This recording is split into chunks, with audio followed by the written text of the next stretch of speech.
I'm Liz Faublas, and this is Currents. Letters home from World War II stamped with faith and hope. Negotiations between the Vatican and the Society of St. Pius X at an impasse. And signed, sealed, delivered, faith-filled care packages prepared exclusively for our U.S. military.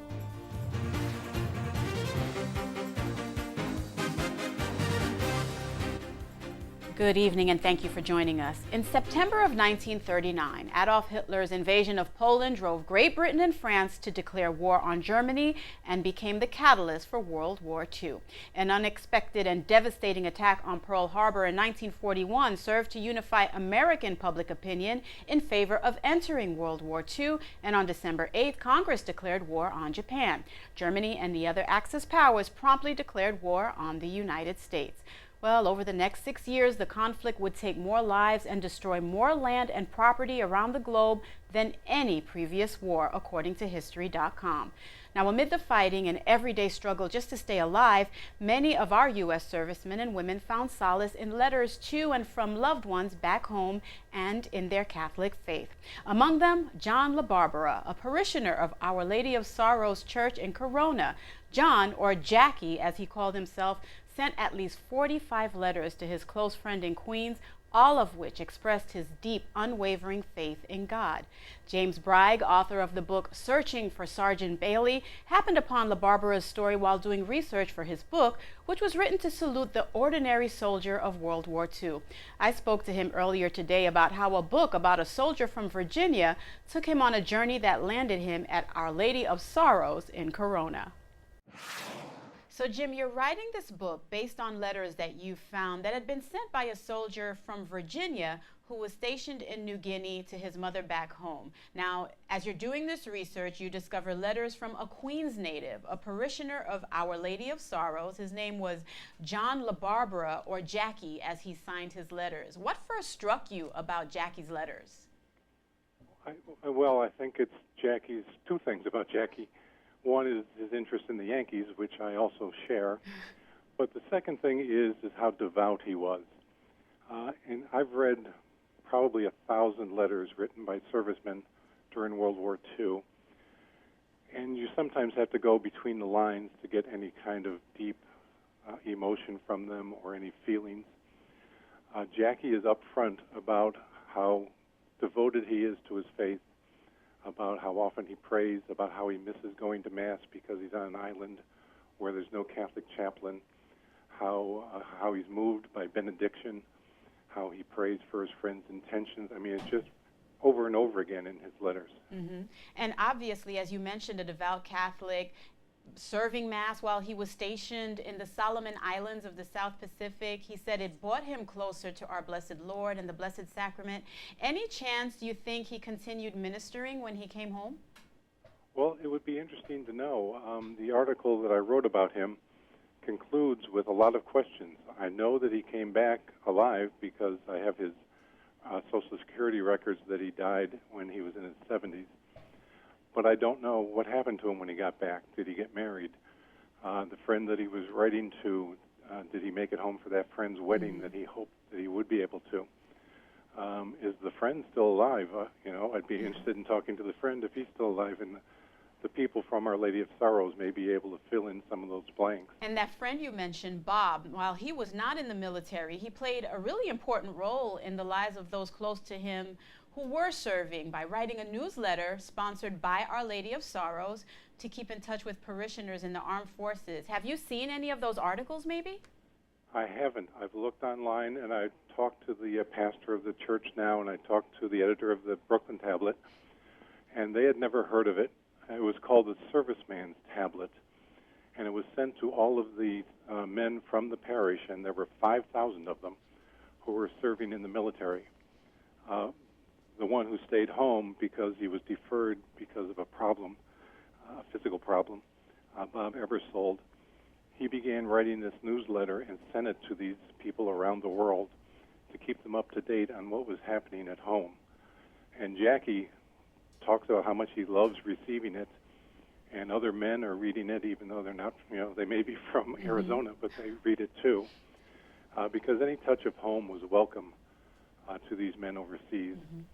I know. And I'm sorry, Jim. I was going to say that okay. I know where you're looking for answers, and we certainly are looking for answers. Everyone in the newsroom is so excited about possibly maybe finding out how this story ended. Have you reached out to people who were in Our Lady of Sorrows Parish during World War II? Perhaps they can fill in some of these blanks?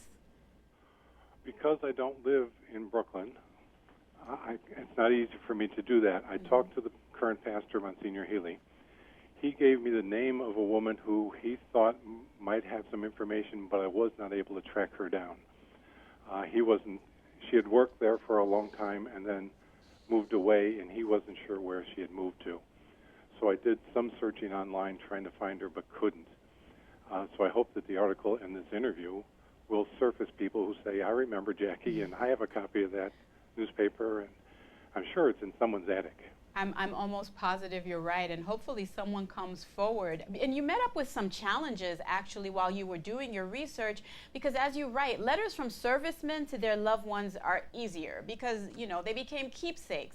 Now the letters from loved ones to their servicemen, not as easily accounted for, which makes this and other letters that you feature in your book even more special, I'd imagine.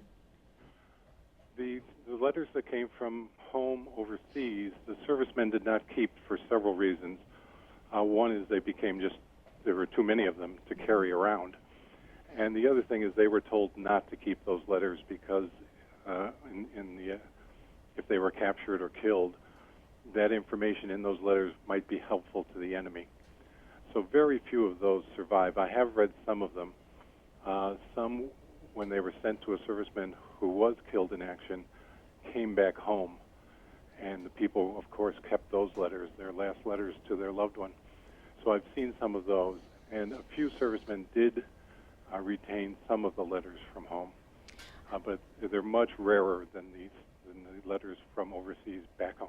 What prompted you to write this wonderful book, and how did you go about your research? Well, it was really a whim, as I say in the book. I was on vacation with my wife in Virginia, and we just stopped in an antique store to stretch our legs, and I found these letters, less than 30 of them, from this Virginia man in New Guinea writing home to his mother, who was the postmistress in Virginia. I thought they might make it an article. I had worked for 40 years in the Catholic press. I was at the Evangelist newspaper in Albany and had retired, and I was looking for something to write about, and I love history. So I bought the letters thinking they might make an article, and they turned into a book because I became, I say fascinated, my wife says obsessed with this man's story in reading these letters and then wanting to learn about his hometown, his family, you know, what happened to him when he came back, if he came back. And it was a lot of fun in one sense. Mm-hmm. It was sad in certain other occasions. It was fulfilling to be able to do this in retirement and have the time to interview people who knew him and delve into the history of his little town, very small town in Virginia. So it was really meeting a friend that I never knew I would ever have. And Jim, having worked for Catholic publications and being a man of faith, do you get a sense that religion and faith played a big role in the lives of our servicemen and women during World War II based on your research? Well, you know, the expression, there are no atheists in foxholes. And Jackie says that in a letter home. He does a variation of it and says men are becoming Christian every day. The closer we get to the front lines, people are becoming more and more faith-filled because you're in a crucial situation where you have to answer some fundamental questions about, am I going to live? Am I going to die? If I die, where do I go? How have I lived my life? How would I like to live my life if I'm preserved? So in their letters, they often they talk about home, of course. They talk about family. But here and there, they will let go of their beliefs, which is hard for many people to talk about. But in the situation they were in, and since they were writing to family, they would talk about, you know, their prayer life. They're going to services, especially around Christmas time when there's such a feeling of faith and family. They would create little Christmases wherever they were sometimes literally in foxholes, but certainly in barracks. In New Guinea, men talked about sitting in a tent and they would get a package and pass it around almost like communion. I mean, everybody would want to touch the package even before it was opened. And then when it was opened, they would pass around, what did I get? I got a watch, I got a wallet, I got a handkerchief. And there'd be this sense of sharing. And it was almost a religious service among these men, literally half a world away. Well, I have to tell you, Jim, be it fascination or obsession, however you want to call it, we do appreciate that you wrote this book. And I do want to remind our viewers as well that you write about Jackie in the upcoming issue of The Tablet. So much of what we could not cover in this short time is explained in that article. Thank you so much for being with us. Thank you. I really appreciate talking to you. Well, we're looking forward to having Jim back very soon. Now, stay tuned. The Vatican and the Society of St. Pius X unable to find a resolution. I'll have details on why negotiations are stalled and the day's top headlines next.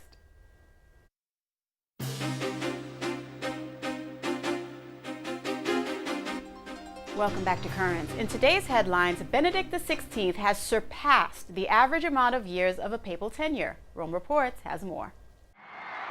More than 7 years ago, on April 19, 2005, Benedict XVI was elected Pope. On average, popes usually lead the church for about 7.19 years, and now Benedict XVI has surpassed that average.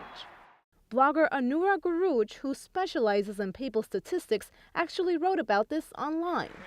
At 85 years old, Benedict XVI is the sixth oldest pope in history.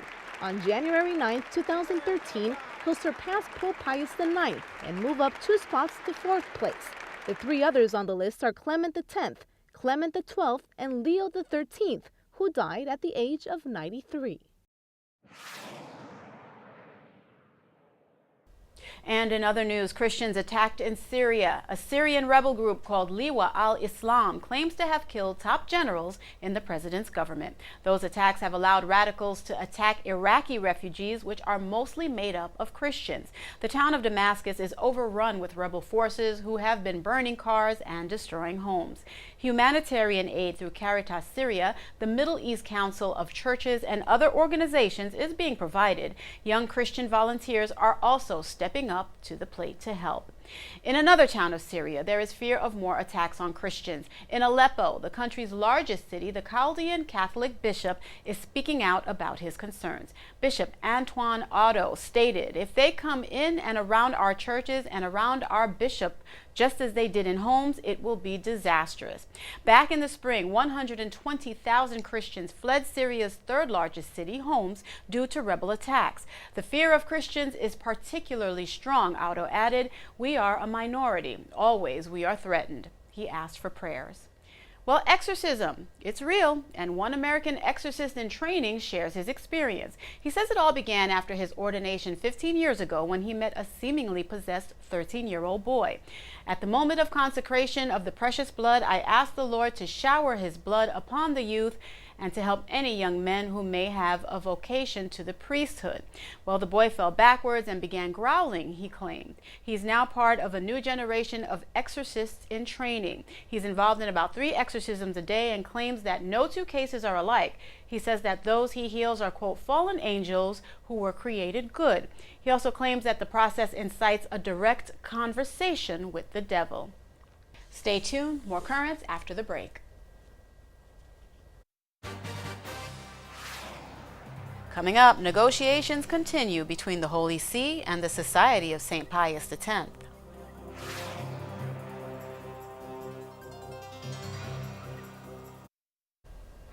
Welcome back. Christian unity has been a constant theme of Pope Benedict XVI's pontificate.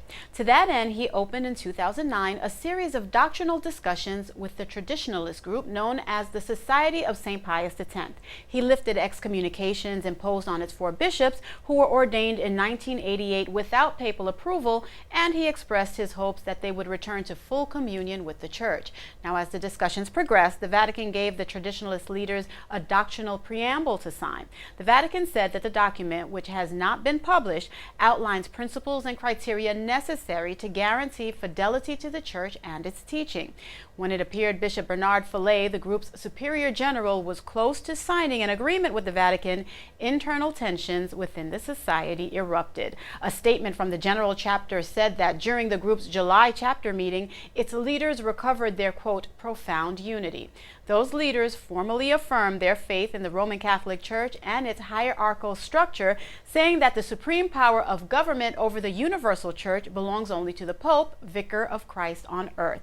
At the same time, members said they would continue to seek guidance from the constant tradition of the Church as they await a more open and serious debate. Well, Rome Reports has more on all that. After years of negotiations between the Vatican and the Society of St. Pius X, both sides still haven't reached an agreement, but progress has been made. In mid-July, the Traditionalist group laid out its conditions to fully integrate itself back in the Church. Up until recently, there was no real consensus among Lefebvrists on whether or not they should join the Church, and if so, under what conditions. But all that changed during the group's general chapter meeting. Even though they still haven't reached an agreement with the Vatican, they have agreed that they're open to further negotiations under one united voice. Another point is that they've made public their conditions for rejoining, which is something that before was only known by the negotiating team. The Society's Secretary General, Priest Christian Thouvenot, has issued a letter to all its members with the conditions. There, he lays out the 3 essential conditions that must be met to be in full communion with Rome. Aside from that, there are also 3 other points that are negotiable, legal, and administrative. In fact, 2 of the conditions, for the most part, have already been met. For example, the Vatican must assure that Lefebvrists will always have their own bishop. Then, among them, the liturgy and the sacraments will have to be celebrated as they were before the Second Vatican Council. The third point is perhaps the most ambiguous. They request that they be protectors of the doctrine and of the tradition of the Church. That includes the possibility of publicly criticizing whatever they consider wrong, whether it be liberalism, modernism, or the Second Vatican Council. In that letter, they also recognize that Rome has set aside several misunderstandings. It also mentions that their superior, Bernard Fillet, thanks the Congregation for the Doctrine of the Faith for making its position clear. Doing so, states the letter, makes both groups open to discussion, and it also avoids hurtful and at times inaccurate judgments.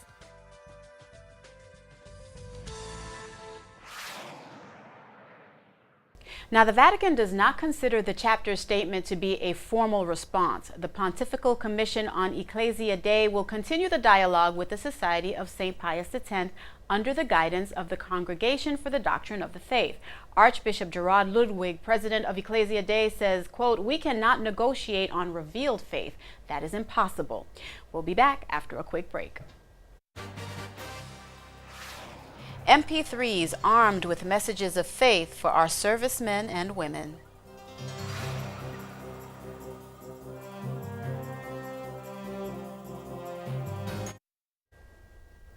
Earlier in the show, we spoke with author James Bragg about servicemen's letters to their loved ones during World War II. Well, 1 month ago, I spoke with Sherry Lamonte about how the Church can stay in touch with today's military men and women serving around the world. Here again is that interview. Sherry, can you tell us really quickly what Frontline Faith is? Oh, Liz, it would be my pleasure. Frontline Faith is actually a little MP3 player with little earbuds that has 7.5 hours of Catholic content on the player. So whoever listens can hear a Catholic Mass. We give these to our military, so there's a warrior rosary, prayers, blessings, a talk from Fulton J. Sheen, blessings from our Archbishop of our U.S. military services, and stories from the military for the military. And Liz, these aren't all Pollyanna stories. This is what happened to me. This is how I handled it. And if I can do it, you can do it. So they're stories of hope and inspiration. So there's a very personal aspect to it, and I could hear that in the sound of your voice. How did you come up with the idea for Frontline Faith? What was the inspiration behind it? Well, I was talking to a mom who told me that her son was in Afghanistan, had been there for 9 months, and had at that time not seen a chaplain. Not only not a Catholic chaplain, but any chaplain. And I literally thought, I just could not imagine living in constant danger, really, without spiritual support, and then the strength that spiritual support would give me. And it really brought me out of my chair, so to speak. And I just thought, we have to do something, and found out that there's 1/4 of our military, over 330,000 men and women, are Catholic, and we only have 279 chaplains that serve all of them. And it's such an important message that you're bringing to our troops. How do you choose the mass recordings? How do you choose the hymns? How do you choose the inspirational speeches? How is that put together and produced? With a lot of prayer and the guidance of the Holy Spirit. I can't say I do this. I'm just the vessel, and I really listen and pray. And I talk to the military, and I talk to the military parents and the families, and I listen to what they tell me. I get emails now from the military that say, just before I started talking with you, I had a call from a woman in Yonkers, New York, and she said, we have a woman in our parish who's in Afghanistan, and she's writing back telling us how alone she feels. Oh, my goodness. She needs one of your players. It's going out to her this afternoon. And I also want to mention to our viewing audience, it's not just for the Roman Catholic faith that you produce these MP3s. You also produce a Protestant version? Yes, and that came about because we had so many Protestant chaplains calling us or emailing us and saying, can I have 200 of your players? Can I have 300 of your players? And I went to my bishop here in Austin and asked for permission to do a Protestant player. And again, we went to, it's at the time of what is recommended to you. We went to those people, and the Protestant pastors and their prayers, and we all pray to the same God, and, yes. and they sound an awful lot alike. But we want to make sure that that we address anything particular to them. And Sherry, you break down the numbers from the Department of Defense, and I was actually surprised to see how many active military identify themselves as Christian without a denomination preference compared to, say, the Roman Catholic and the Baptist. Do you find that there are quite a few who convert once their service begins, or maybe once they hear the MP3s? Well, actually, we've had some stories like that of reconversion, of, I grew up a Catholic, and I don't know what happened, but along the way, I lost my faith. But thank you. I remember now what it feels like to hear a Mass, and those kind of stories. And I really don't know all of what's happening, because I can't get my mind around it, for one thing. And for the second thing, I think all I'm supposed to do is worry about getting them into the hands of our military. But I know our chaplains have told us that this is the best aid they've ever had. We call it, care packages for their souls. Well, what can people do to help you get those care packages to the souls, to our active military? How can people get involved? Oh, Liz, thank you for asking, because they can go to the frontlinefaithproject.org, and first of all, they can donate online. It costs $24 for us to put a player in the hands of our military, and that includes shipping and not only shipping overseas, but shipping here in the States. Mm-hmm. There's such a need for spiritual encouragement, that we need to continue this for when they come home, because they're returning to their communities with real psychological issues.